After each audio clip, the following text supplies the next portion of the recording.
Sunshine, lollipops, and rainbows. Everything is wonderful, is what I feel when we're together. Brighter than a lucky penny. When you're here, the raindrops disappear, dear, and I feel so fine. Just as long as you know I'm mine. Because everything is sunshine, lollipops, and rainbows. This is the fucking thing, man. What? Right? This is what one of the reasons that I'm excited to be here today, because we live in a world where it's like, poor me, victim, suck the energy. No, man. Everybody is just so worried about everything. I love it. This song is so important to me for so many different reasons. And one, it's pivotal what we're going to talk about today. And two, it's so meaningful. It drives emotion because I sit here.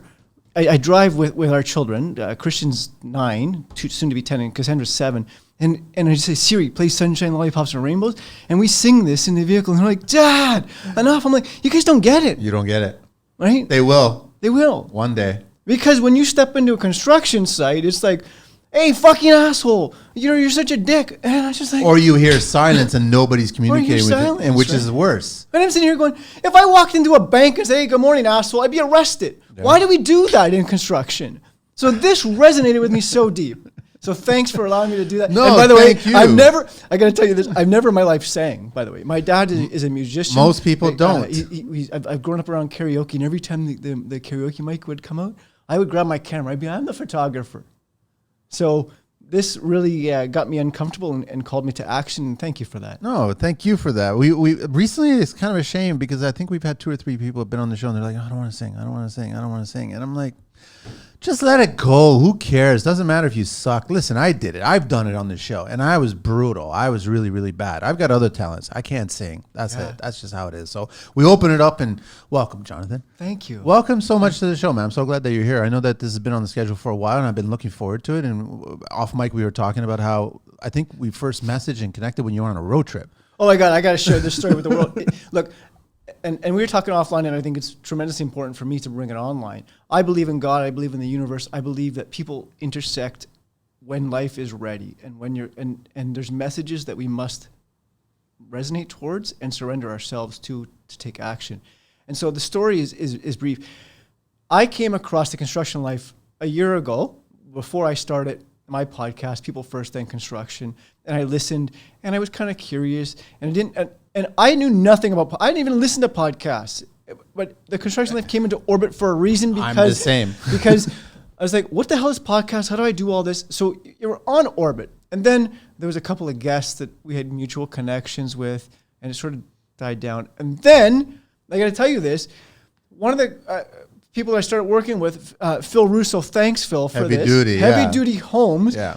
Before I started working with him, I Googled Phil Russo, and I come across, TCL. You guys are chatting with games. You're in his boardroom, and I'm like, holy shit! Amazing conversation. First meeting him. Yeah. Fast forward now, a month and a half ago, maybe whatever it was, I'm driving down to Florida with my parents and our 2 children. It was 7:00 in the morning, and you had texted me and said, "Hey, Jonathan, something about want to be on, come to the show. Want to be on the show." I literally 7 in the morning. We're driving already. I jumped out of the seat. I'm like, holy shit. Because I had put it in my orbit, in my brain before he left. So when I get back, I want to connect with Manny. Yeah. And one of the reasons, we were going down for a family vacation, and it also piggybacked that where I had drove from Tampa to Miami to do a recording with Phil Russo on Heavy Duty Homes. Miami edition, which is why I'm wearing this today, because it was so magical. I get there, I say, Phil, guess what happened? What are the odds, huh? And Phil's like, yeah, it's fucking amazing. We connected. So thanks, Phil. Thank you, Phil. I'm envious of what Phil is doing, and I know that Phil and I have had a number of conversations off mic about the whole industry here and there, and it's up and down. It's a roller coaster. Everybody's like got their good, bad days, all kinds of stuff, but it's just, you're right. I love that you started the show this way. It's just everybody's just either angry at each other or just don't want to speak to each other. Right. So, I mean, what's your official title or titles? You got a lot going on. Oh, I have a lot going on. And, here's the easy way to answer that. And I'm going to say this with context. Because we live in a world of labels, Manny. True. Best way to label it is people development professional. And that's what, you want to know the truth, what I really do? I get into, when take a deep breath, because I give a shit about people so much. It drives every vein in my body. And there's so many different avenues that I take things down. But when it comes to people who want to build sustainability and growth as a human being, to show up better for others, as a human being, as a mother, as a father, as a child, as an athlete, that's what drives me. So, growth and sustainability. I work with 16-year-old athletes in a hockey change room, because here's something we don't ever talk about. We always talk about skill set, and I want to tie this in. This past season, I had the pleasure of coaching 16-year-old boys, and it was the hardest season I've ever done, because they challenged me, they broke me, they excited me. I had no idea what I was getting into. These boys. What was different with these boys compared to previous boys? So my first of all, I haven't. Our children are young, so I don't have teenage boys. Yeah. So our conversations are really different. And let me tell you this: walk in, these boys, pretty much every single one of them outweighed me by 20 to 50 pounds. Their skill set was beyond mine, right? And I walked in there with a whole bunch of plans and goals and aspirations, and I threw that out the window. Because what I really dug into was the mental performance and resilience of the sport and how we show up as human beings. And we had some rough moments.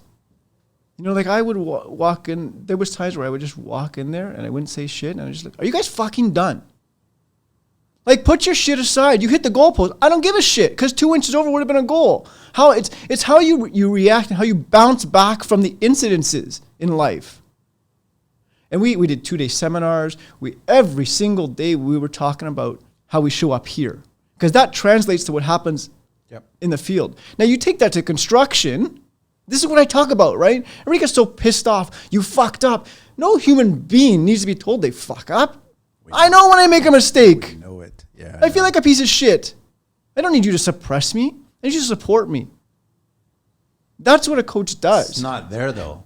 Right? Especially in construction. It's not. So there. I talk about this because this is what's important to me. When we live in an egotistically driven construction space, more times than not. Yep. I'm not being stereotypical. Yep. I'm being... No, I agree with you. So I say this because I look at the top athletes of the world, and I relate to hockey because many of us can. And I say things like, the Connor McDavids of the world, arguably one of the best hockey players there is, doesn't get to the top of his game and check out and put the sails up and ride in. He hires the right people around him to stand top of his game. But as an executive or as a leader in the construction world, we get to the top and say, I fucking made it. So you're going to do it this way, Jonathan. You're going to do it this way. That doesn't connect people. So when people are burnt out, tired of something, looking for change, and they're ready for something different, that's when we connect.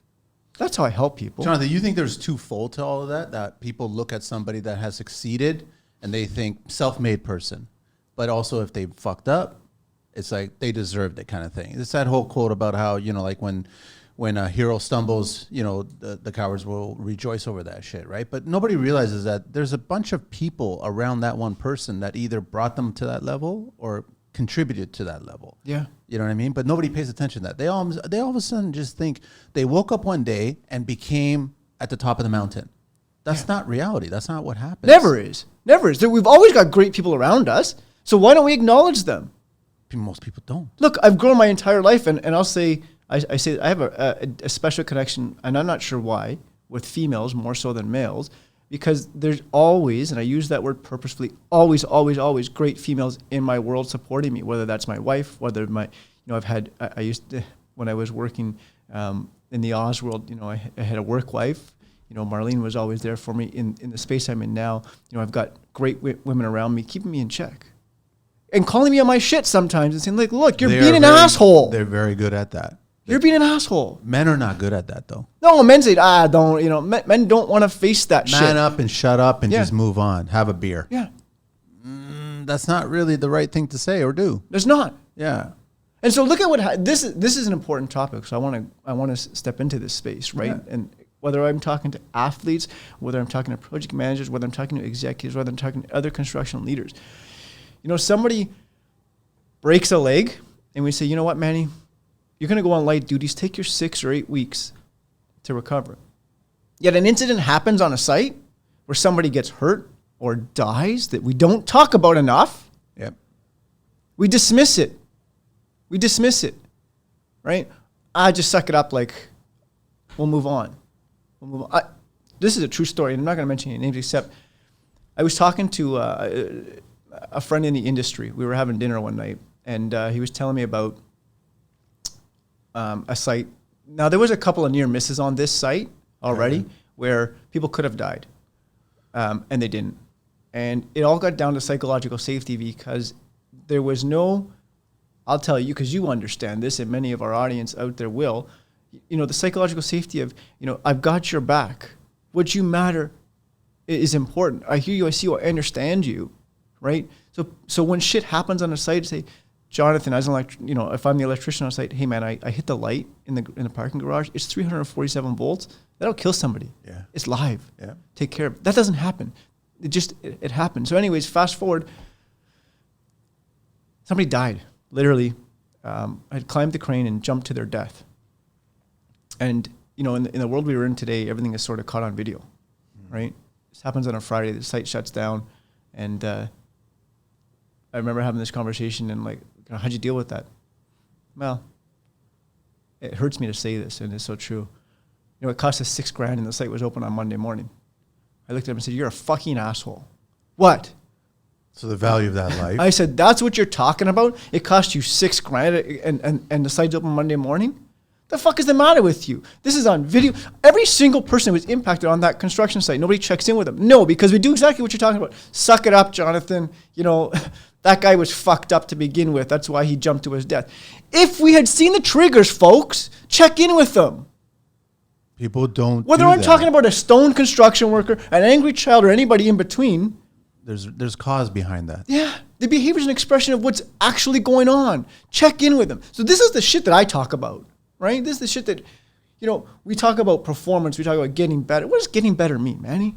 Listen, you're constant in development. I love that you started off with personal development. It's sad that you brought that up, that person's life. And it's not just that person. There's parents behind that person. There's possibly children behind that person. There's close friends behind that person. There's people that are around that person. And yet that person is a number to a corporation. And we've done shows where we had health and safety people on talking about the value of a finger, a hand, an arm, a body.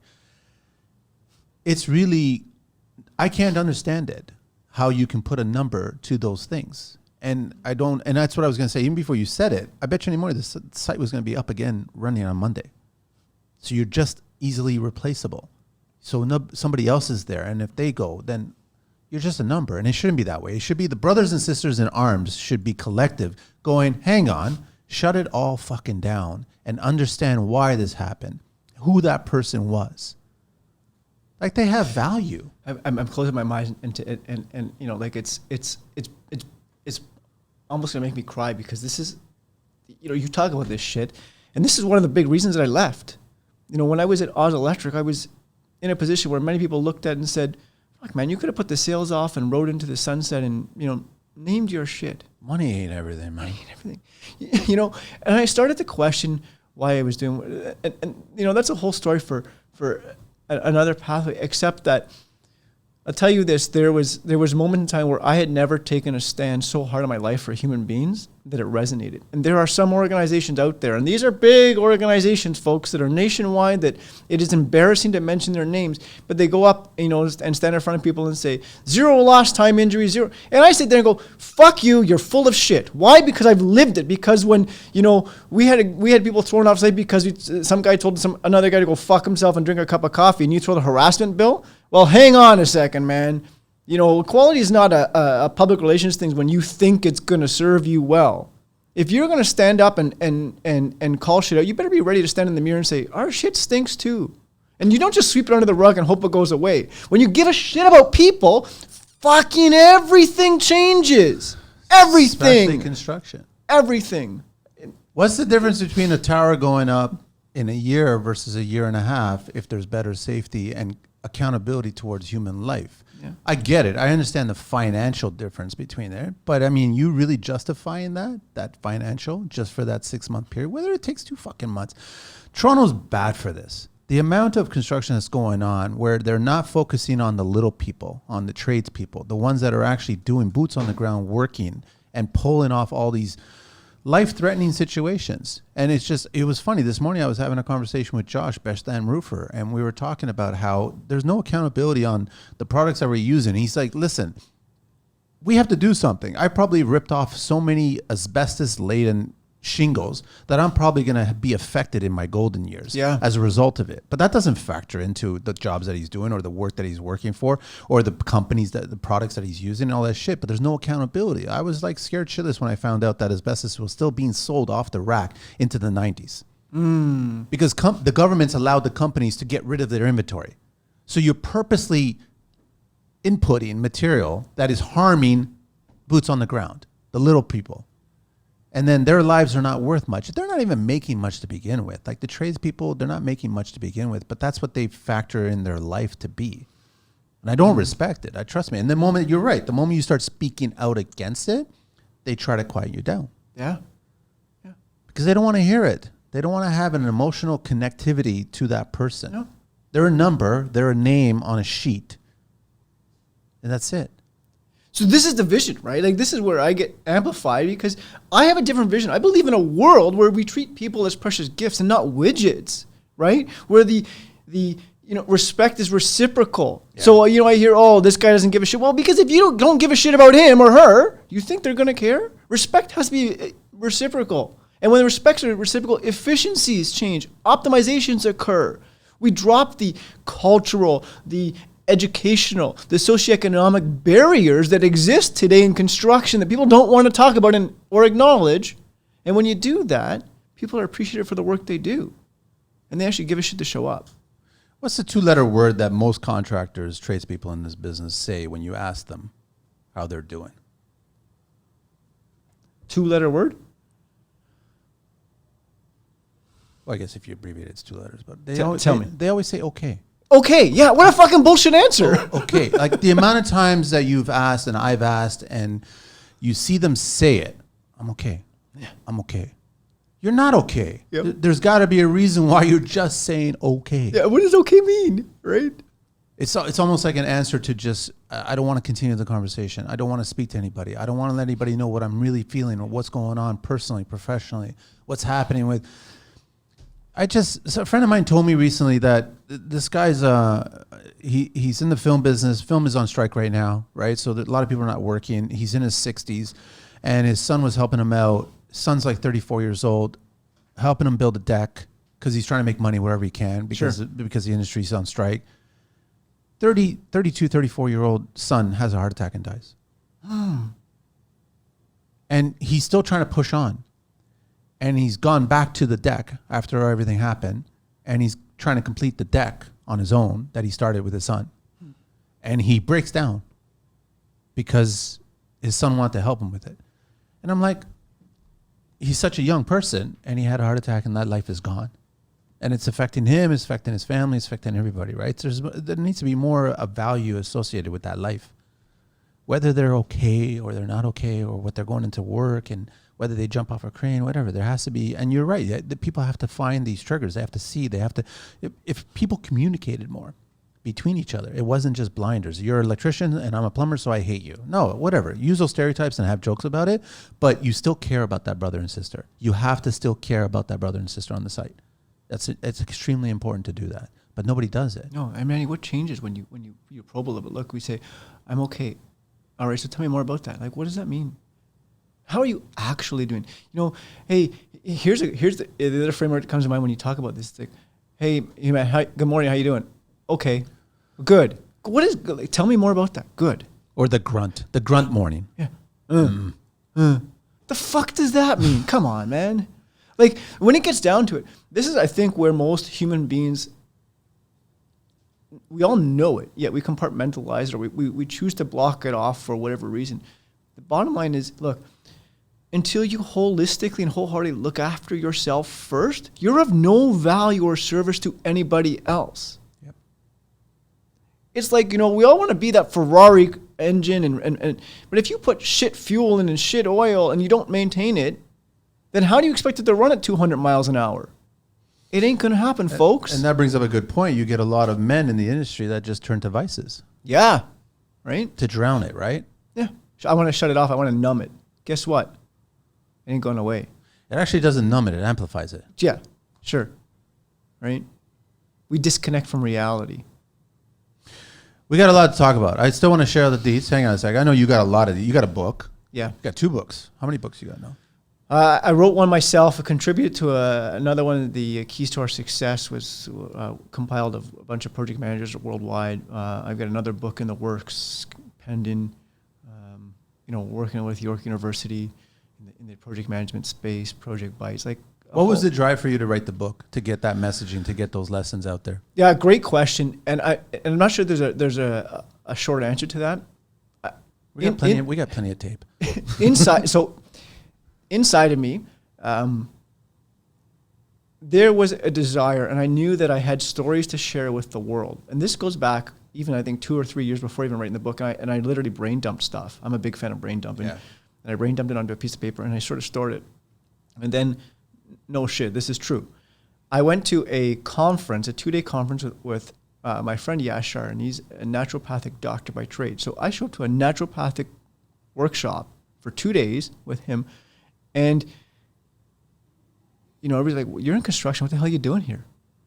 Because I'm in construction. And I said, I'm not sure. Something brought me here. This is my great friend Yashar. We're here. And, there's guest speakers up there. And one guy came up and said, you ever thought of writing a book on and on? Does a whole presentation. He says, connect with me. And I'm sitting there going, fuck, I'm in.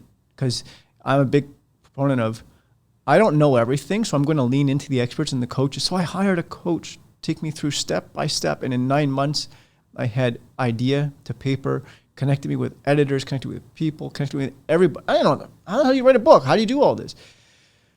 And so as I went through the editing process, what I found was a couple of different things. I wanted to share with the world true stories that occurred to me in my construction world, how I dealt with them. And if it served me well, perhaps it's going to serve others well. Yeah. And it also became a bit of an outlet for me to talk about some of the shit that doesn't get talked about.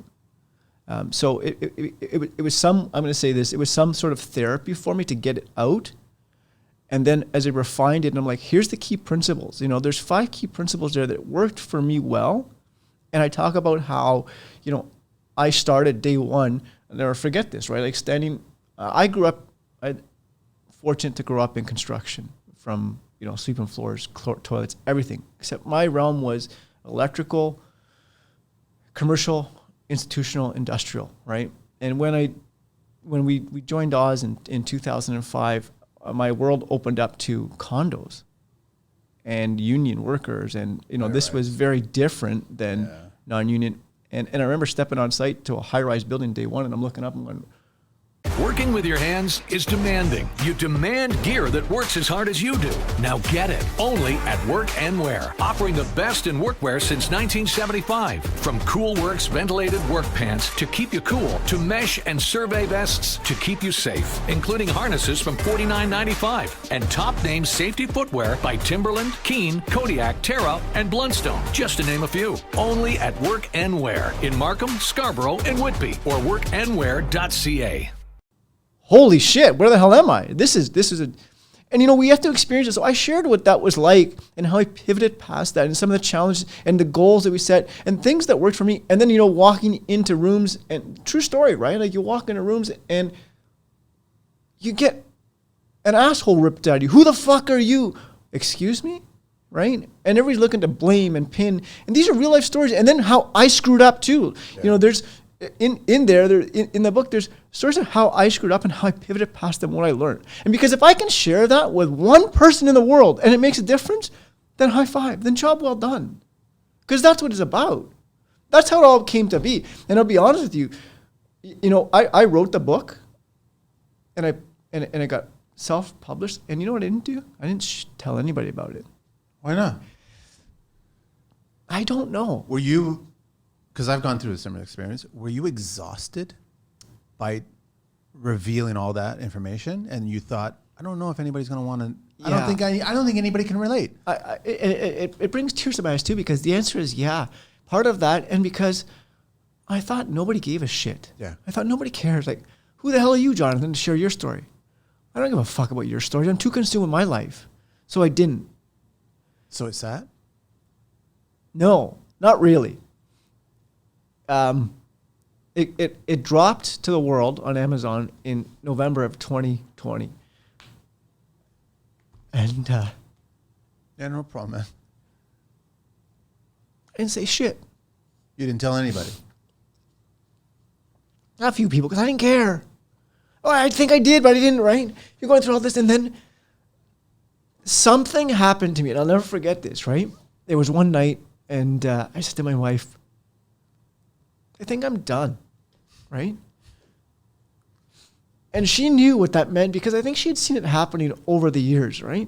I mean, I was with Oz for almost 20 years, right? And I mean, I had changed as a human being. The organization had changed. My philosophies, I grew. We grow as human beings, right? And when we recognize that, we're onto different things.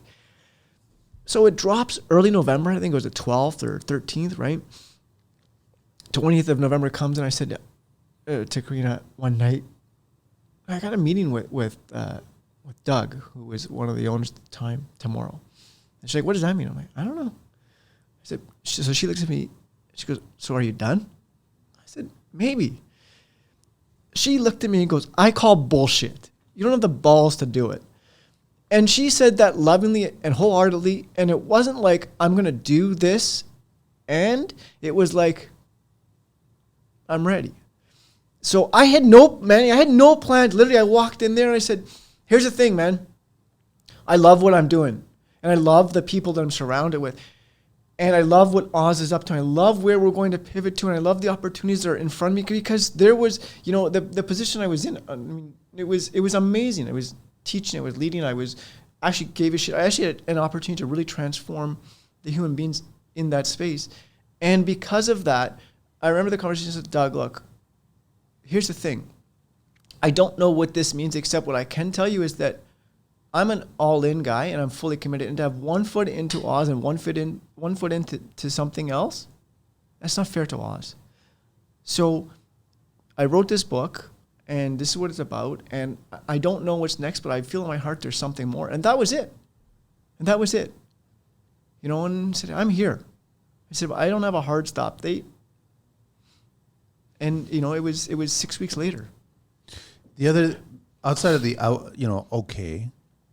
And trust me, I've had plenty of those I'm done moments. Yeah. That I'm done, if that ever comes up from another tradesperson and you hear it, you're around that, you are not walking away from that person.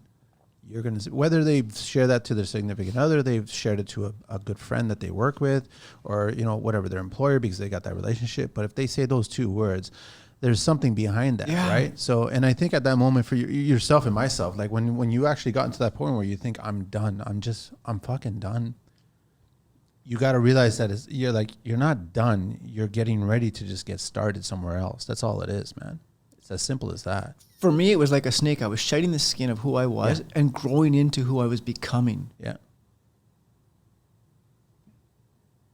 So the book, that's the first book. Yeah. Well, actually, I think the key to our success was a contributing author was first. Then this came after that, and I'm working on a third one that's probably 6 to 8 months out.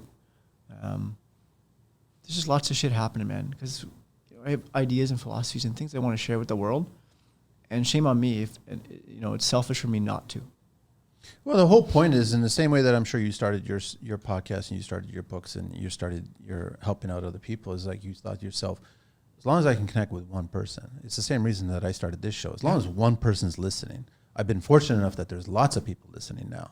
And they tune in and they get in. And then I've always said that it's not always about me. It's mostly about the guests and what they're sharing. And I want to just learn from them as well, too. So you got to see the value in that one person. Yeah. Even if you're speaking on a mic, you're sharing, you write something, you post something, you contribute, you give, and one person connects with it, there's huge value with it. Yeah. Huge value. So it's, just amazing, like respect for you that you pulled off those and you got the podcast, and you got your website. You got so many things going on, right? So it's like, it's good that you got, and do you ever feel overwhelmed? Oh, all the time. Do you have enough time for your family? Do you have enough time for them? Absolutely. So we make time for what's important to us. And so I prioritize, right? And I'm always, and I use that word purposefully, because it's a heavy word, but I'm always working with coaches. Because I strongly believe in coaching. And that's coaches in so many different realms of my life. And one of the big focuses with one of the coaches is my family life. So I actually prioritize my family. I've shared stories on breakdown moments with our children, breakdown moments with my wife. Like, I mean, I've injured myself. I talk about this openly. I injured myself because I was so negative in my own headspace and so angry at a moment that happened with my wife that it caused injury because I got distracted. Yeah. And then I had to stop and peel back and go, this is when accidents occur because we get distracted in life. And what does it really mean? So yeah, I absolutely, our children, my wife, our holistic bond is priority. Without them, I'm not who I am. You're connected to them. And you're a reflection of who you are as a person, that you're still growing. Yeah. Like, you're not the same person you were 10 years ago. You're not the same person you were 20 years ago, right? And you're definitely not going to be the same person 10 years from now. I'm not even the same person I was yesterday, truthfully. Because I wake up and I spend a lot of, I have various morning routines, but I spend a lot of self-time. And I'll say to our family, guys, I was an asshole yesterday, or I was a jerk. And this is the language I use with our children, because I'm not here to put blinders on you. Yeah, when I said this, here's where I was coming from. I was grumpy yesterday. Know that I didn't sleep and I was really tired. And that's not on you, that's on me. So thanks for your patience, guys. How do they react? Or how do you expect a reaction? Or are you just trying to connect with them again? Oh, that's an awesome question. There are times in my life, and there were times, and I continue to grow past this, where I expected a reaction, right? Like, I'm vulnerably showing up wholeheartedly to you. Yeah. Acknowledge me. And again, with the self-work, when you're totally connected with yourself and you actually love who you are as a human being, I don't need that. So there was time, and I learned this with the coaches. I was looking externally for the validation, right? Looking to our children and my wife and a whole bunch of different things for the validation, when the validation was inside. And I do a lot of self-work. So now it's, no, I show up the way I show up to our family and to our children and to my wife and those around me, vulnerably, transparently, and honestly. And when I say something, all I'm asking for them is, I say, listen, team, I need your attention for like 10 to 15 seconds so you can hear me.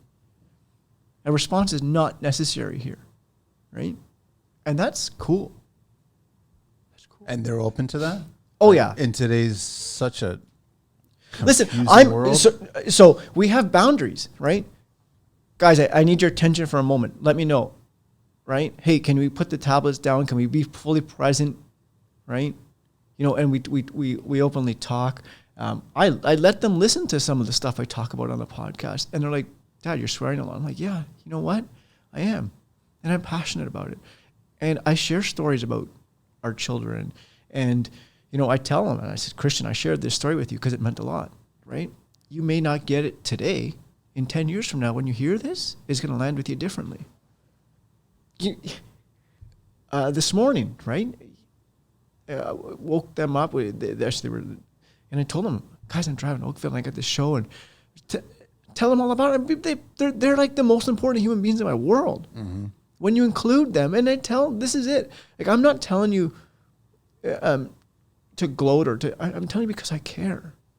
Because when I give you the information, you now have the autonomy to make the decisions in your life based on the information you have. And then you're contributing holistically to our family unit. And I tell them, like, this is no different than, you know, working professionally. When you give people information and then allow them the autonomy to make their decisions, how that's going to impact them based on the information you've given them, then they know they're contributing. If I say to you, Manny, I need you to build a shelf, and it needs to be, 10 feet long, okay, fine, you're going to build a shelf that's 10 feet long. But if I give you a holistic approach, say, like, this shelf needs to hold 30 pounds, it's going to be 10 feet long, it's going to be supported every, 12 inches, well, now I'm giving you all the information, so you're going to feel like, holy shit, when I build this shelf, I'm actually contributing to the whole picture. It's funny you bring that so up. I tie all this in there. Like, people don't get it. Personal, professional. No, man. No. Who you are it's an all-encompassing, holistic approach. If I have true, right? You know, I've walked onto construction sites before, and I'll never forget this either. I walked on, I must have looked like a fucking piece of shit. Like a bus hit me, and there was a gentleman, Sam, who we still stay in contact today. I was there supporting him, but I wasn't there, man. I don't even know how long I was there, but I remember leaving the site, and he called me, right? Hey, you don't look okay. You okay today? I broke down in tears in my truck. I'm like, no, man, I'm not. Thanks for checking in. Why? Why does he do that? Because I fostered that environment with him. We have trust and psychological safety. I didn't give a shit how much wire he pulled that day. I didn't give a shit how the electrical, I don't care. I have trust that you're going to do that job, and when something goes wrong, you're going to tell me. This is why I share this with our children, so they can grow up to be great human beings. We don't get that. We think that, people just become who they are. I'm like, fuck. There's so much work that has to occur. How are kids today, Jonathan? Like, I know that you're raising your children a certain way, which is amazing, that you're giving them all the information and let them decide how to handle that, how to absorb it, how to treat it. But all their kids, their friends, their circle, how are kids today? I don't have children, right? So I don't know how kids are today. What do you mean by that? How are kids today? Are they so ingrained in their own lives regarding distractions that have been put on their, lives regarding whether social media and all kinds of other stuff that's going on? Are they just so ingrained in multitasking that they're so consumed in their virtual life that they forget that there's someone right in front of them that they can speak to, that they can shake their hand, that they can actually hug, and they can actually sit down and, like, do kids still sit at the park and just sit next to each other and just shoot the shit and have a conversation about what's going on in life today? Do they do that at all? Or are they, neck down looking at a phone going, hey, this is what's going on in the world right now? Well, what's going on in your world? Are they doing that? Because as a kid, when I was younger, it was bicycle and hockey cards in the spokes. Yeah. You know what I mean? It was like racing down the hill, whoever gets there first. It was like scuffs here and there. It was like, I dare you to jump off the garage. Like, it was all that shit. Like, it was more communication going on about your world. And I think that today it's about the world. Yeah. They're more focused on the world than their world. So that's why, is that the case? That's a fantastic question. And, I'm not going to sit here and say I'm a child expert and I have all the answers. I can tell you from what I observe as a human being, as a parent, as a coach, as an athletic coach. I think it's an and conversation. I don't know that there's it's not like it was like this. Is it like this, or is it like this? I think it depends on a whole bunch of inputs, outputs, environments. I think that there's both. My experiences suggest that there are a lot of young boys and girls out there who, if we incubate them appropriately and communicate and actually connect with them, there is a lot going through their heads that they're dying to share. Some do. I think that many don't. My experiences with our children and sort of their social networks, I think that there are a lot of children who, we have so many distractions in life, and sometimes I feel like we put a lot of pressure on our children today to constantly be doing something. Yeah. Right? Is that for us or is that for them? Well, that's the question, right? Like, who are we living through right now? Are we saying, and this is such a deep conversation. It becomes really easy to say to somebody, hey, here's a screen, distract. Sure, maybe there's a time and space for that. As long as there's boundaries around that, I'm okay with that. I can tell you from, the hockey world, my experience with the young athletes, 16 years old. I think there was both. There was some connection. There, face-to-face, lots of face-to-face connection. There was a lot of digital connection. There are a lot of distractions, and there are a lot of young athletes in the hockey space there that are so confused. And I say confused because they're adolescents. They're trying to absorb everything and they're living life, and They just I don't know. I'm still living life. I don't know what I don't know. The reason I brought it up, Jonathan, is because does it translate to an adult when you become an adult and you're 100%. 100%. It does. Oh, yeah. Right. So it's like at some point, and it's happened to me, and it still happens. Like you forget to be a child. You forget to just discover your world. And I miss those days where I used to saran wrap friends' cars just for the sake of saran wrapping a friend's car. Yeah. You know what I mean? The only difference is if I did it today, I would smear it with mayonnaise first and then take the saran wrap and wrap it because that's twice as evil, right? Yeah. But I miss those days of tying beer cans to the bottom of an axle so that when they're driving, there's sparks being created. Shit like that. I miss all those opportunities where it just puts a smile on your face, and it's definitely going to put a smile on someone else's, as long as nobody's getting hurt, right? But that's what kids are all about, and I think you become that way as an adult, maybe in your 20s, and then all of a sudden, it gets lost. Yeah. Like, and then you almost forget as if it was a dream that you were living someone else's life, that person was doing those things. You would never have done those things. And I'm like, stop being that way. Why can't we be happy having a life that we really want to live and be so concerned about people's opinions or that's what humiliation, like all this shit, like you were worried about it. Fuck it. Yeah. Like honestly, just fuck it. You know, social media, which my God, I don't want to go on a rant about social media, except that it's rainbows, butterflies, and unicorns all the time, and it's fucking not, the world is not, right? You know, you look there, and I'm hearing what you're saying, and I'm on that side of the fence to say, like, let children be children. Yeah. Let them screw up. Yeah. Right? Let them do it their way to figure out, because this is what I'm talking. Like, those young human beings grow up to be adults one day. And these are the leaders that we want to run our world. And then, you know, I fast forward, so I look at a high level, because this comes to the work that I do is in construction. If we can coach, guide, and mentor construction professionals to become better human beings, and they show up as better fathers, mothers, aunts, uncles, brothers, sisters. And that transmits, like, look, if you can create connection with a human being early, and then you stay cool, right? And the reverse also occurs if I connect with grown adults and help them deal with their shit, because we all have shit. Yep. Nobody has. Imagine what occurs when they go home and actually connect with their significant others and their children, right? Mm-hmm. So there's a lot happening. And even as a parent, sometimes it creates a lot of, I have to use a lot of awareness to say, well, okay, let them do what they're going to do. Let them fall from a tree, right? Let them live. Let them, so what? She broke her arm. Who cares, right? This is true, right? And this is real. I caught myself, because I'm not perfect, right? This thing, like, I live this shit, and I do what I say I'm going to do. That's what makes me who I am. And I was in the kitchen 2 nights ago, I think, and is it, Christian, you cook dinner tonight? What do you want to cook? Pasta. Okay, cool, man, right? The way he cooks pasta is very different than I cook pasta. And cooking pasta, you think, is simple, right? And you talk to every time, this is how you do it. Okay. You know what I said? Hey, man, it's on you.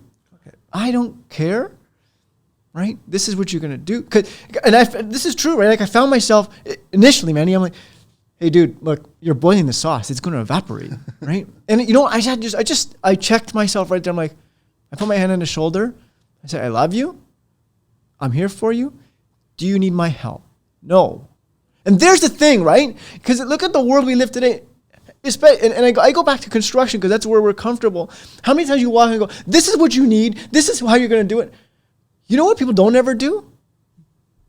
Ask the questions. Do you need help? How can I help you? You know what Christian said to me? Dad, I got this. In fear of being what? Ridiculed. Yeah. In fear to just, like, I'm going to be spoken down to. It's really easy for me to come in. This is how you make pasta. This is how you do a sauce. When I just said, I'm in your corner. I'm here for you. Do you need my help? No. Yeah. And you know what the difference? You know how let me tell you how that changes things, right? He was proud of the pasta he made. In fact, he showed it to his sister. He gave it to his sister, right? He enjoyed every morsel of it, because he had the information how to do it. He had the autonomy to do it the way he wanted to do it, right or wrong. Do I give a shit? The outcome was the kid made pasta and he ate it. Yeah. Right? The outcome is the building got built the way they did, whether they did it my way or his way. This is what I tell people all the time. You have your way. have my way is for the right way. Does it exist? Did it taste good? It tasted great, right? But it was never about the pasta anyways. Yeah, exactly. It's never about the destination, man. So thank you. These are real. Like this is who I am, and this is why I'm here today. Because I'm not perfect. I go through things, and I share these stories that if they resonate with one person, this is the stuff we're talking about at the end of life. Like, we talk about this all the time. It's not intended to be more about it. At the end of life, I call it your living obituary. Somebody's up there talking about who you are as a human being. What do you want them to say today? And it's a tough exercise, and I challenge people to do it. You think, it's the day of your funeral, and the eulogy is happening. What do I want somebody to say about Jonathan? And when I write that down, then I embody that. And it's a living obituary, because you know what? I go back to this all the time, and I add to it. And you know what it's not about, Manny? It's never about money. It's never about accomplishments. No. It's never about, how many letters after never how big my dick is, because that's really what construction is. Yeah. It's never about any of that shit. But that's what the majority of people put on it. Yeah. They think that that's what it is, but it isn't. Then they quickly realize, we all know this. We all know people that have ended their years, and the regrets, the things that they didn't achieve, the time that they didn't spend with their children, like things like that, like the hugely valuable moments in life that literally cost nothing. That's right. It just like you're absorbing time and you're taking yourself away from these moments. Focus on building moments in life instead of money in life. And the money will be there. You'll be happy. You'll have enough. And it's just like happiness to everybody is different. Yeah. The amount of it is different. The size of your house is different. Everybody's different in that way. But you can don't ever sacrifice the moments, right? Yeah. So I challenge people. I invite people out there to do the exercise. It's a great exercise. Write down, it's day of your eulogy. What do you want people to say? Doesn't matter what you age. If you're in your 20s or 30s or 40 or whatever, it doesn't matter. Write that down. And then you brought up something, and I want to challenge and say that, the amount of money is going to be the amount of money you're going to have. And what if it isn't? Like, so what? Because I'm going to say, so what, now what? This is the other thing. Is like, well, I don't have the money that I want. So what? Now what? What if you didn't? Right? And here's the other thing. When we do the self-work ourselves, it's the dark moments, right? We can all show up to an event and look like we're on top of the world. How the hell are you in the darkness? How the hell are you when you're by yourself? Because if you cannot have the challenging, uncomfortable conversations with yourself, then how the hell are you going to have them with the other human beings around you? Here's one question I want to ask you, Jonathan. I know that a lot of people talk about this whole premise of this too shall pass. Yeah. Right? And you can look at it as a negative in your life or as a positive in your life. So it's like if something terrible is going on in your life, you think to yourself, this too shall pass. But it also applies to the same thing, that your life is perfect, everything's going great, all happiness, professionally, personally, this too shall pass. Sure. The problem I have sometimes with that statement of this too shall pass is that sometimes that moment is years. And a lot of guys are going through years of this too shall pass. How do you speak to that person trying to explain? You can't tell them when it's going to end, but they've gone through it for so many years now, and they're still waiting for this part of the pass, and it hasn't happened yet, and they keep on getting to the point where I'm done. How do you speak to a person like that?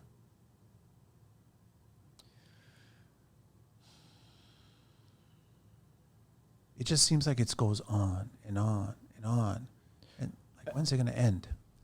I think we dig in, and I don't have the context behind that. I'm trying to put a framework behind that. Whether we talk about a positive or a negative thing. I love that you bring the positive aspect into it, because I hear that framework often when I'm in a negative space. And it's like, oh, well, this too shall pass. Yes. And so there's a piece of the puzzle there that I say we need to be in touch with reality, right? Let's not paint an inappropriate picture, right? And it gets down to like, okay, so here's where we're here now. So what now? What? Like, this is going to pass. Fine. How are we going to create action plans to get around? Like, if we do not, there are two things in life that are certain, right? death and taxes. Like, we're all going to die today at some point in time. Hopefully not today, knock on wood. We're all going to die someday. And, you know, if you're in society appropriately, you're paying your taxes. That's it. Everything else is here for a season. It's here for a flavor. That's the positive and the negative, right? So I'm gonna spin that two different ways. If I'm on top of the world, right, and I'm gonna use an athlete, you know, Muhammad Ali. I love him as an athlete, and I respect him. I followed him as a human being, you know, to the end of his life. You look at the era, what he represented, and how he showed up. That framework of this too shall pass. When you're on top, everybody's gunning for you. It's coming, man. Your day's coming. So you have two choices there. Either you constantly amplify and elevate yourself and those around you, because it's never about you. It's always about everybody else there. So that when it passes, because it's going to end, you're already prepared. You've got a solid foundation there, right? We don't know when it's going to pass. And if I flip the script on that and I bring it into a negative space, and like, well, I'm here now and ho-hum. And so you have two choices. I look at it and say, look, I invite all emotions in. I don't subscribe to, I'm going to use the word purposely, the bullshit of only happy thoughts. No, man, your body doesn't work that way. We can't numb one emotion and then allow others in. Oh, I'm going to be happy all the time and think positive. No. You know, I'm a fan of positive psychology, and I also recognize that that's not sustainable or healthy either. Like, when we're going through shit, acknowledge it. Do the exercises to get past that. And it's not okay to wallow in it either. No. You know, you don't, let's not subscribe to the poor me, fucking the world owes me something. Everybody, get over yourself, man. Get over yourself. So this too shall pass. When we're in that state, let's set the foundation. Let's do the building blocks today so that we are prepared and we start to make micro steps to get past that. What does that mean? That means doing the hard work yourself. That might mean a brain dump of everything that's going through your mind and then burning it, scratching over. That might mean doing the self-work, you know, hiring the right people around you to help get past that. There are some pretty cool exercises out there. They can really, again, you know, dig into yourself. And you ask yourself tough questions like, oh my God, I have no money. Okay, why is this important? And, you know, when you go 7 layers deeper and you keep asking, why is that important? Why is it important? Why? And then when it actually shows up and you tie sort of all this back into, again, who you want to be as a human being, into your living obituary, that sets the foundation. And then you actually recognize, like, we have seasons, like we have moments in life. You know, like we age, nothing is constant. Life happens for a reason. Working with your hands is demanding. You demand gear that works as hard as you do. Now get it. Only at Work and Wear. Offering the best in workwear since 1975. From Coolworks ventilated work pants to keep you cool, to mesh and survey vests to keep you safe, including harnesses from $49.95 and top name safety footwear by Timberland, Keen, Kodiak, Terra, and Blundstone, just to name a few. Only at Work and Wear in Markham, Scarborough, and Whitby, or workandwear.ca. And nothing stays stagnant forever. It's the same reason, you know, that the trees lose their leaves every year. Why? So they can come back stronger the next. When you're having a shit time, one of the worst things you can do is wallow in it in silence. You got great people around you. Speak to them. Talk to them. Pick up the phone. Send them a text. And this is the other thing that I want to bring this up, because I'm not sure when we felt as human beings the need not to connect with each other, not to connect with our tribes, and I say that purposefully because we've come from tribes. It's what makes us succeed as a species.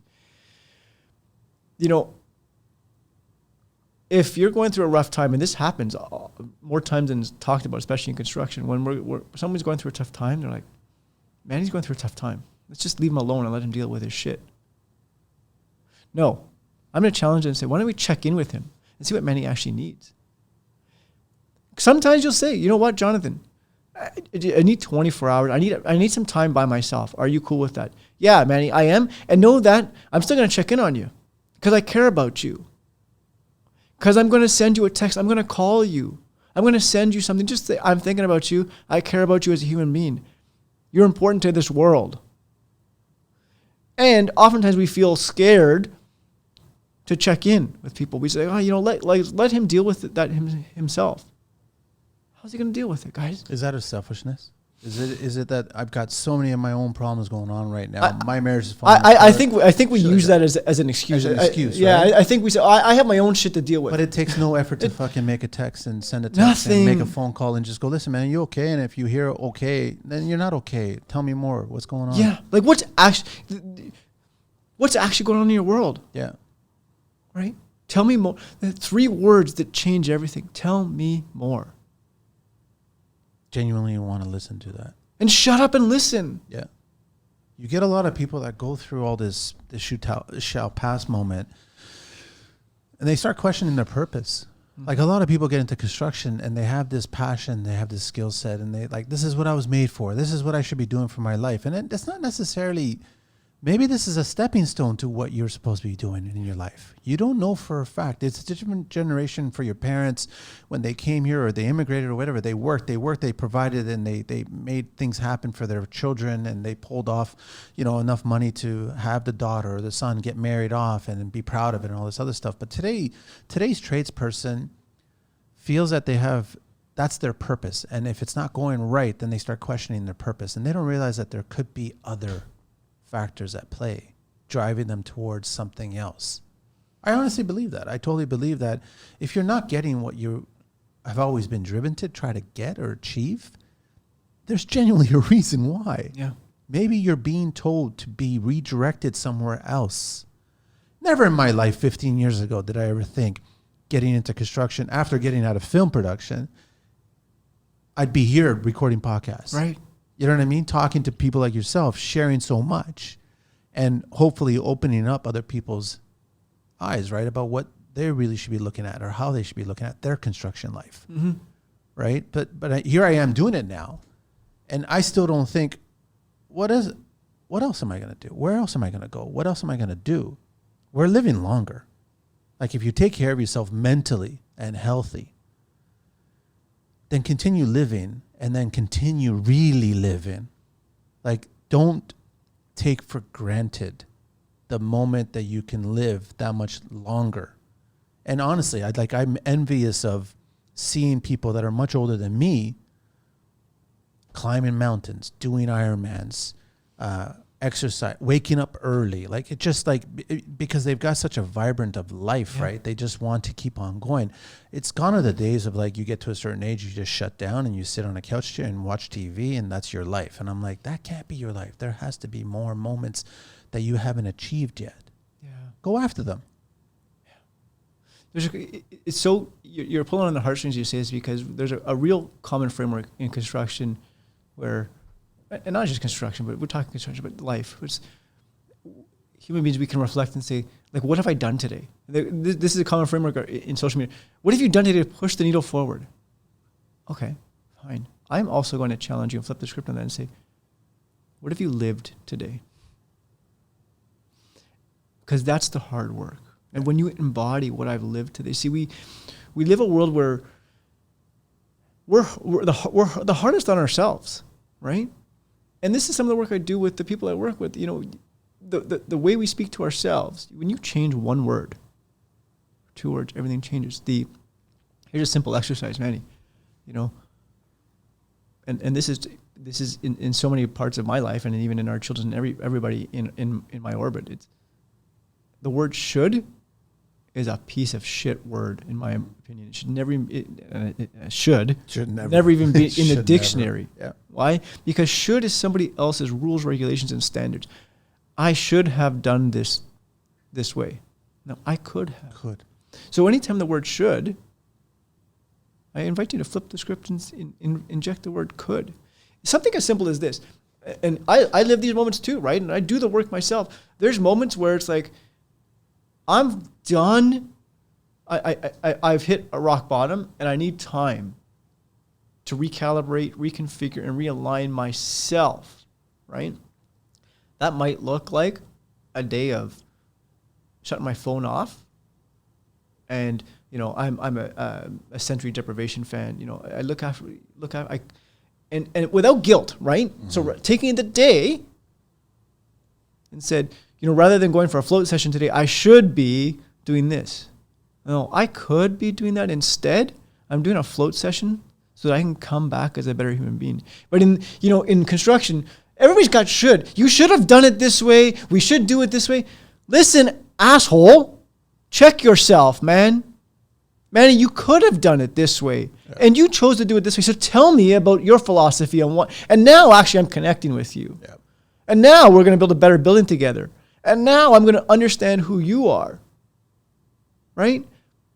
So, I mean, we've talked about a whole bunch of things, but this gets down. See, there's no short answer. It's like when people are going through shit in their lives, give a damn and check in.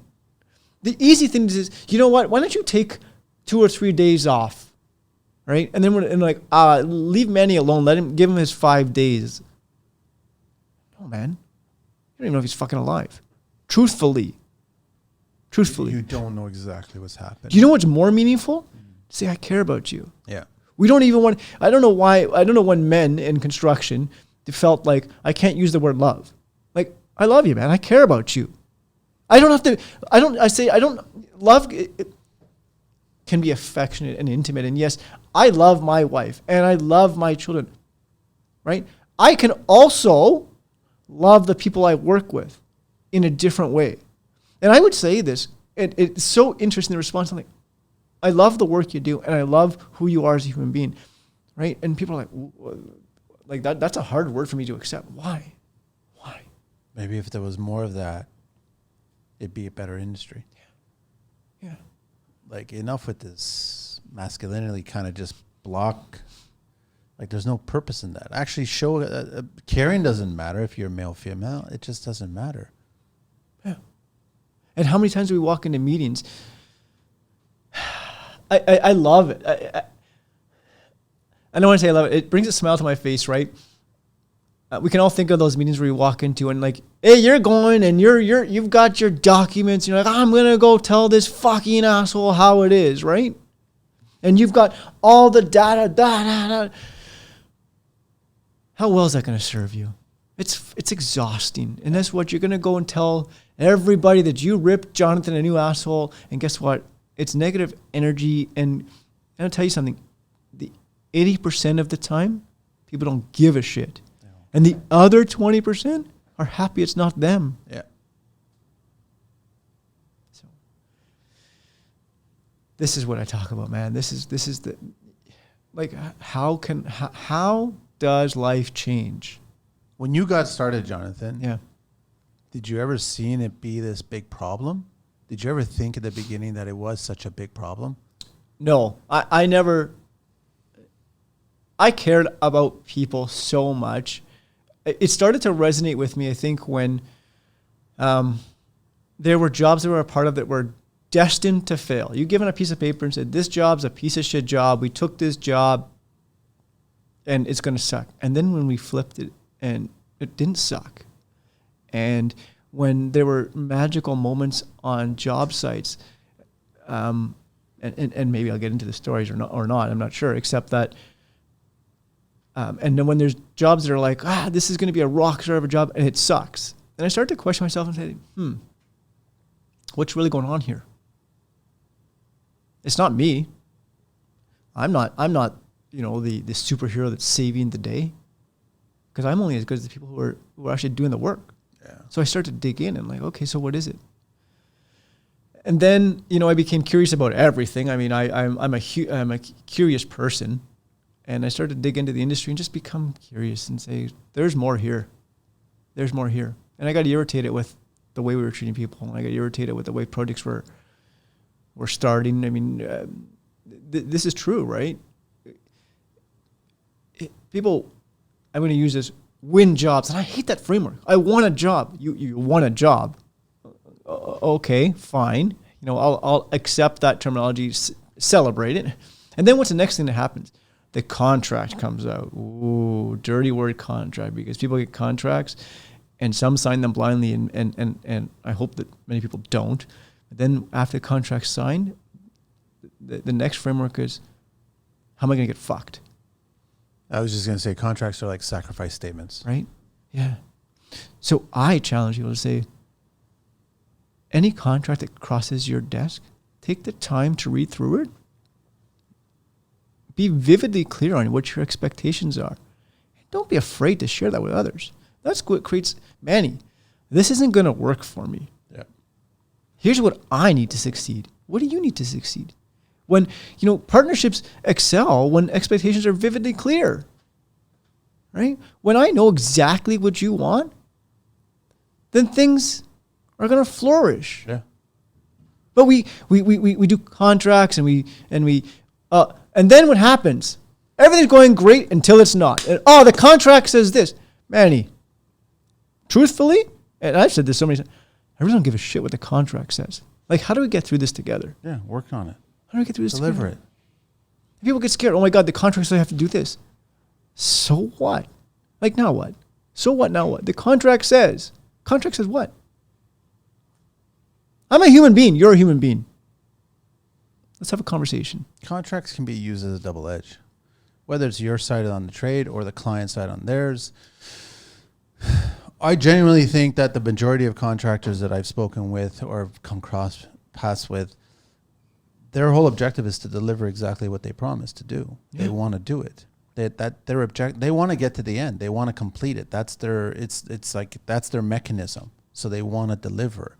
But then all of a sudden, if one side wants to take advantage of it, that can happen. Then you get your backs up.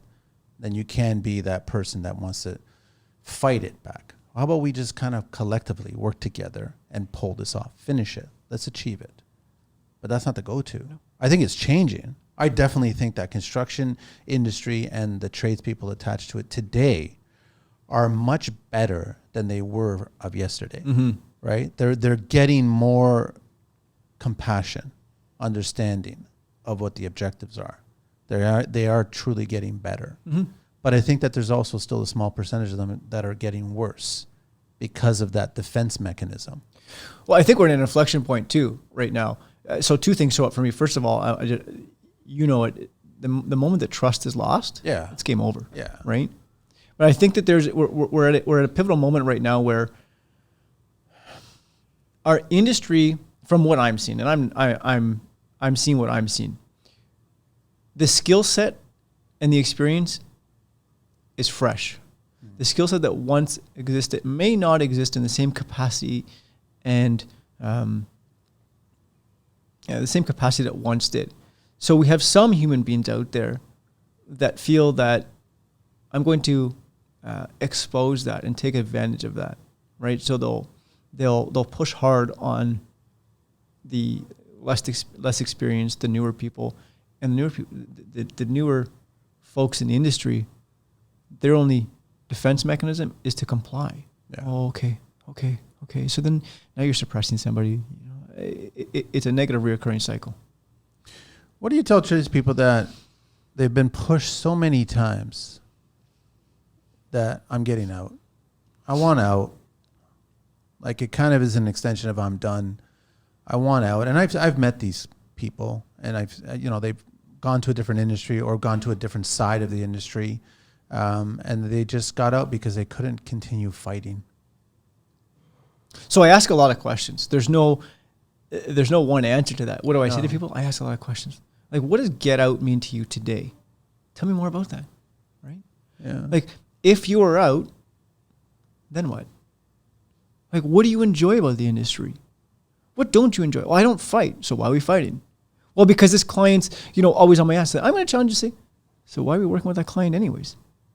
I think there's a lot to unpack there. When somebody says, I'm out, the first trigger that happens in my mind is there's something else happening here. Mm-hmm. That expression is an invitation to dig deeper. So I constantly ask questions, and I constantly ask permission. May I ask you another question? Can I go deeper with that? Can I stretch you there? Can I dig a little bit more? Can you tell me more about that?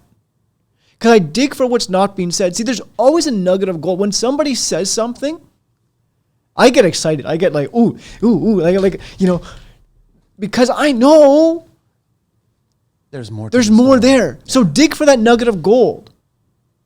I want out. What does that mean? Does that actually mean this person wants out, or this person might want to connect more with their children?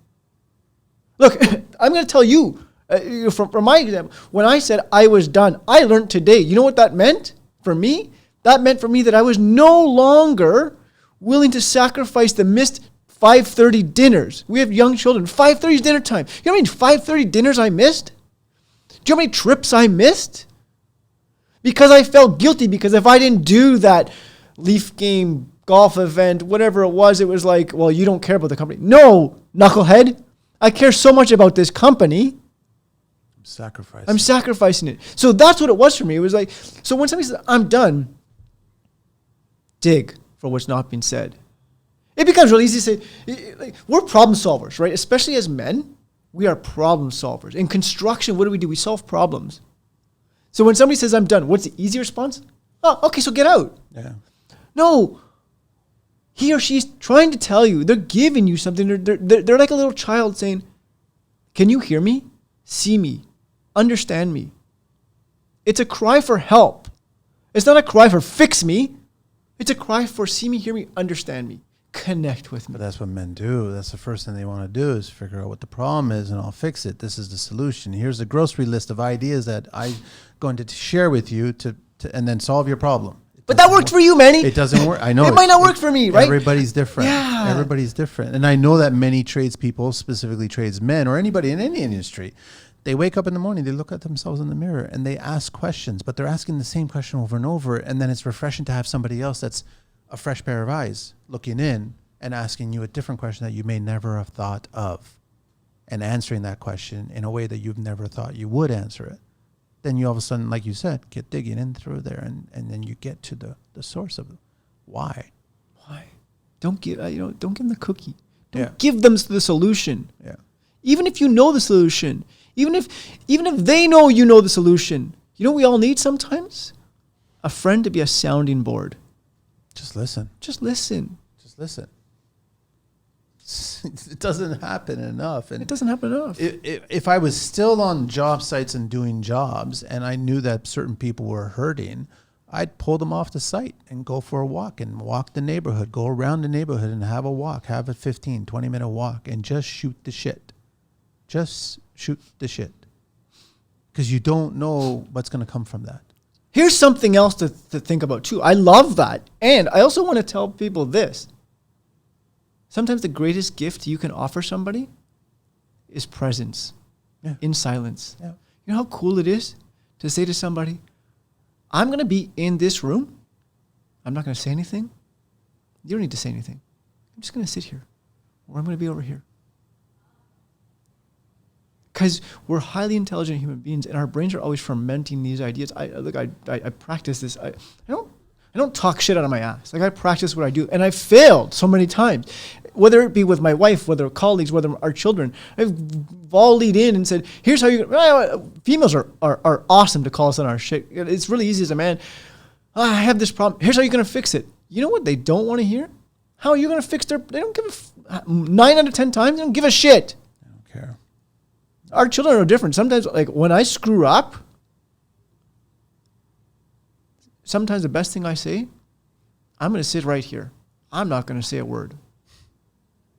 And what that does is it creates a safe space for when that person comes around and says, here's what's on my mind. Oh, again, awareness, self-awareness. Do not volley. And I say this, I'm not telling people what to do. I want to give you ideas of what could possibly be when you have the awareness to curb it and say, let's not inject our philosophies right away. If you are in the same space and I'm going to say, Manny, I'm going to sit here and say nothing. And then you start saying something to me. Again, self-awareness. Jonathan, shut up and listen. Become curious. Oh, okay. You know what? One of the most powerful things you can say is, that sucks. I can't imagine what you're going through. Well, now I'm fucking organically connecting with you. Because when I say that sucks, I can't imagine what you're going through. Guess what? You're human beings, we mirror each other. You're automatically going to say, yeah, it's awful. Here's what it's like. But you also never know that if you're the sounding board and you hear something that they're saying that you've already gone through and someone else helped you get through that, then you have an opportunity to share some insight on how to handle that, if it will work. And you could start by just saying, listen, I went through something similar. I spoke to somebody. This is what they told me. It helped me. Yeah. Not sure if it will help you, but I'm sharing it. Yeah. And maybe it helps and maybe it doesn't help. Yeah. But at least it's an open dialogue. It's an open dialogue. To a path to helping. Yeah. Which is what you're really looking for, right? And you don't want to be judged. You don't want to be labeled. You don't want to be any of that kind of crap, right? And that's the fear of construction. A lot of men in construction have that fear of, like, they don't want their fellow tradesmen knowing that they're broken. Yeah. Fucking people break all the time, man. That's part of life, man. Look at it no differently than if you've splintered, cut, twisted, sprained. That happens to your mind too on a job site. And like a splinter and like a cut, like anything, it can be fixed. It can be fixed. So don't look at it like it's broken and it's done. It's broken and it's going to stay broken and it's just how it is. No, it's not broken. It's being transformed into something else. That's what's happening. It's not broken to the point where you can't fix it. And ask for permission. Yeah. Right? Here's the other thing is, like, ask for permission. And as a performance coach, this is exactly what I do all the time. As a human being, I take this everywhere. Manny, I've lived something similar. Would it be useful if I shared that with you? Right? Now I'm asking for your permission. You say, yeah, sure. Sure. Or not right now. Right? Like, connection, folks. Connection. And this is all just, I want everybody to know that this is all applicable, whether it's like you're dealing with your employer, co-workers, you're 100%. dealing with your friends, you're dealing with your significant other, you're dealing with your children. All of these ideas, this way of looking at things, it's all applicable to every single kind of relationship you have and how you handle yourself with them, around them.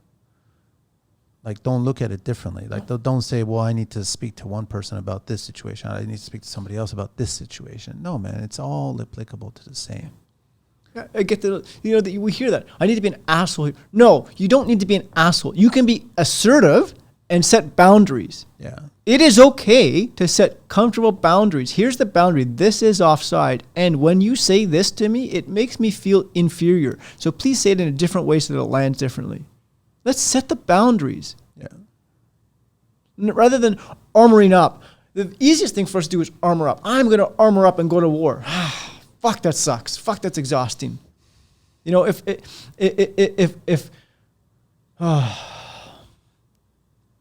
can say to the folks out there is, please consider the consequences of doing so, because everything in life has consequences, positive or negative.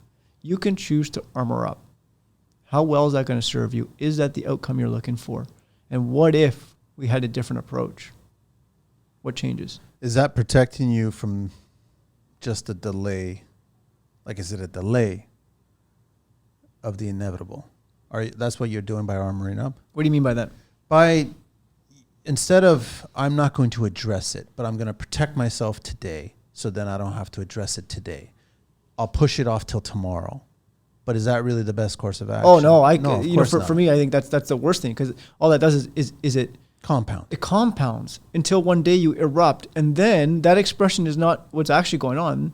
That behavior that's being expressed is a compounding effect of so many small little things. Well, that old adage, that guy lost his shit and, he's not cut out for construction. No. He had so many small little nicks and scratches along the way that went unaddressed, yep, that the wound became so infected that this happened. So no, if somebody upsets you, I'm a big advocate of take it on, be uncomfortable and say, look, hey, so again, invitation. There's something going through my mind that's really important to me. Can we talk about this? Sure. When? Right? Like, oftentimes we jump into situations. I want to talk to Manny right now. if Manny's in the middle of something and he's not wholeheartedly present, it's either not going to land or not serve well, or you're going to get a response that's not necessarily welcome. Check in, man. There's something important to me that I want to talk about. Can we talk about it? Well, now I'm organically sending you a message and you're going, what does he want to talk about? Yeah. And then we can lead the conversation off and say, listen, I want to have a conversation with you, and it might be uncomfortable. It might be less than desirable. Well, holy shit. Now you're fully attentive. Manny, the other day when you said this to me, first of all, this is an opportunity to clean anything up. When I reacted this way. So this is really important for folks to understand. When we react out of anger is an expression, but beneath anger is actually sadness, right? So why do we get angry? We get angry because we're sad about something. Yeah. What am I sad? I'm sad that I'm not connecting with Manny because Manny's not listening to what my ideologies are on this project. So I get angry, so you're a fucking idiot. So first of all, opportunity one is to clean that up.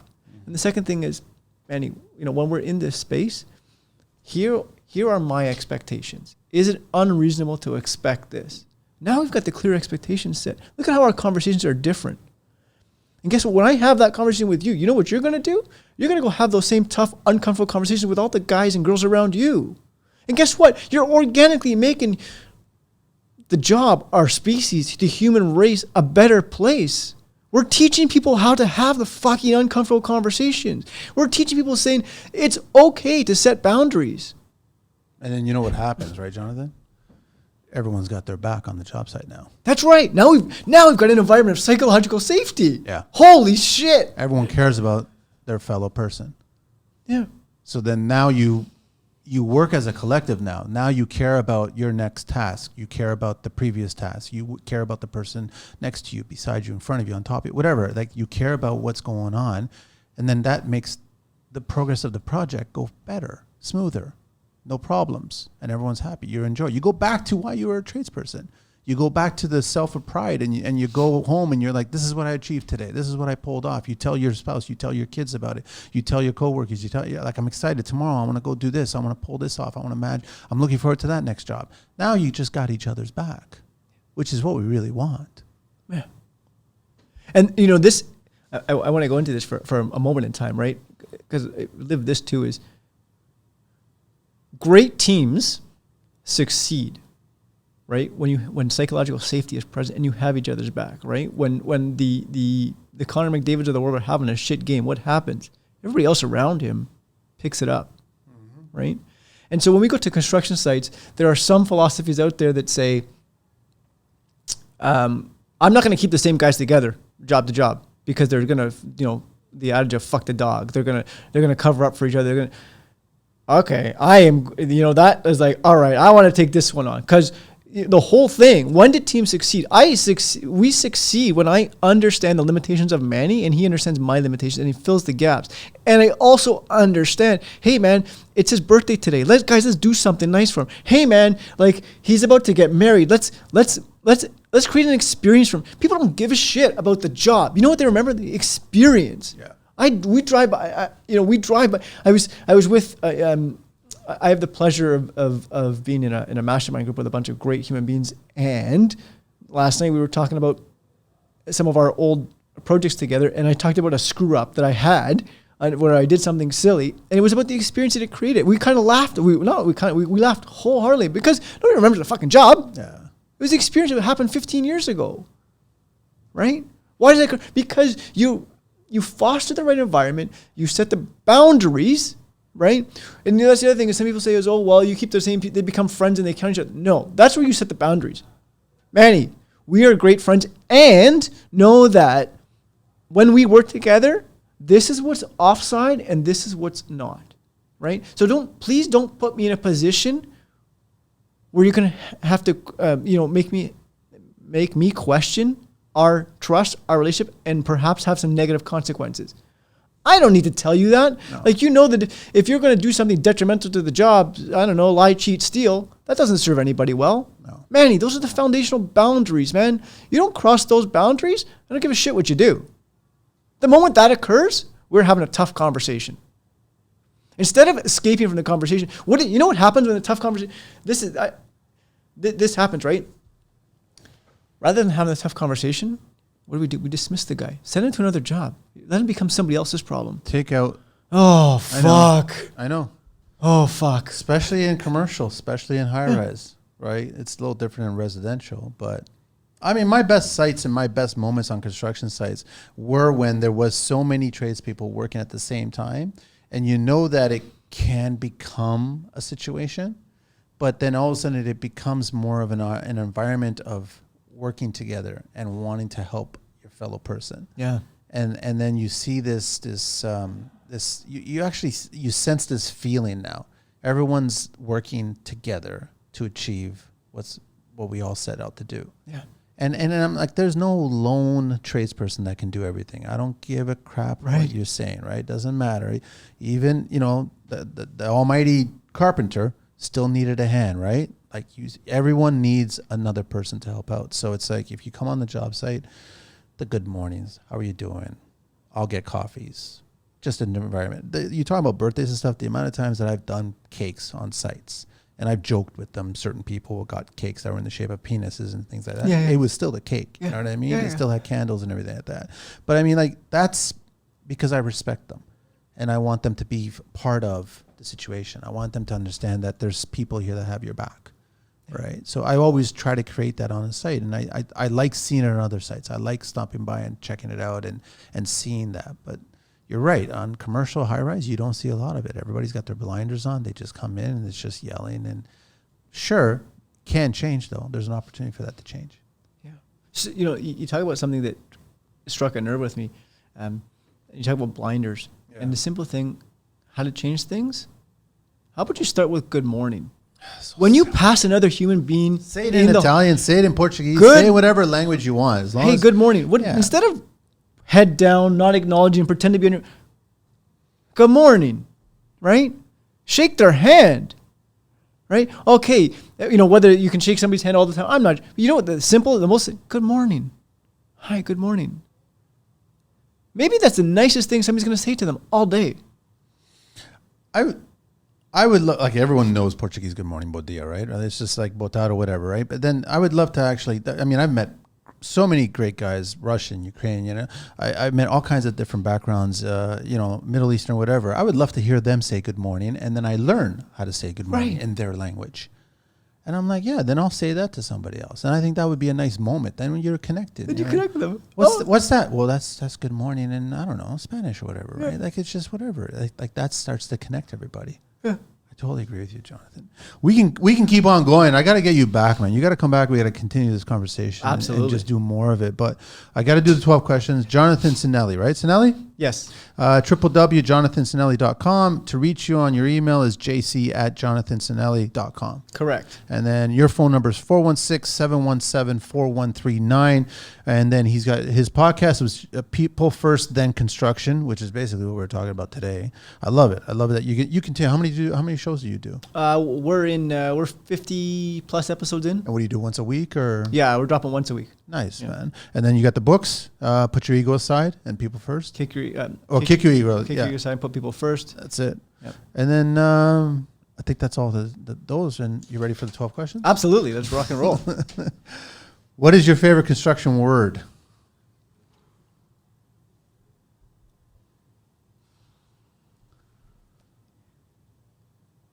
I'm going to say this and we just talked on it. Good morning. It's good. What is your least favorite construction word? I might say I'm going to use a phrase. Fuck off, you stupid idiot. I know. What turns you on in construction? Laughter. Yeah. What turns you off in construction? Oh, yelling and screaming, walking into a scenario where it's like, what the hell am I getting into? What's your favorite curse word? Fuck. What's your favorite vehicle? Anything in the world? Sailboat, catamaran, 50 plus feet. To sail the world, man. To sail the world. You a good sailor? Never sailed in my life yet. This is something that is a huge dream, and it's going to happen one day. It's beautiful. So I've been on boats. I've been on sailboats. Fascinated with that. I am fascinated by Fascinated. it. Yeah, the way that thing moves, but there's a lot of work. I am. If there's anybody out in that audience who wants to connect about sailing, I'm all in. I don't know the first thing about it, and I'm super excited to learn. So, sailing. What's your least vehicle? What's your least favorite vehicle? My least favorite vehicle, I would say anything that limits human movement. So the thing that comes to mind is like those hoverboard things. Like, come on, man, walk. Let's walk. Let's move our bodies. What construction sound or noise do you love? What construction sound and noise do I love? I'm going to go back to an earlier one. Laughter, conversation. I love to walk in a room and see smiling. Yeah. What construction sound or noise do you hate? That yelling and screaming. What profession other than your own would you like to attempt one day? I'm going to say this: teaching, and I do a lot of it now. So I think that the world our worlds are intersecting. I think that in a different life, a different version of myself, I was a teacher. We need more of them. Yeah. What profession would you not like to do? Oh my gosh. A doctor that operates on human beings. I think that would just be tremendously painful for me to know that this human being is in a mission critical state. Last question. If heaven exists, what would you like to hear God say when you arrive at those pearly gates? Welcome home. You've done a great job. Thanks so much, Jonathan. Absolute pleasure connecting with you and chatting with you just before this and then recording this show. I loved what we talked about today. Thank you. Absolutely. It's been an honor and amazing. pleasure. This is great. You're welcome anytime back, and we'll just continue the conversation. And I know a lot of people that listen to the show are going to appreciate this one. So not dismissing all the other shows I've done. I'm just saying that, obviously there's some good ones. There's a few little bad ones, whatever. But no, this has been great. Thanks so much, man. My pleasure. Thank you. Thank you. All right, Anjali, we're out of here.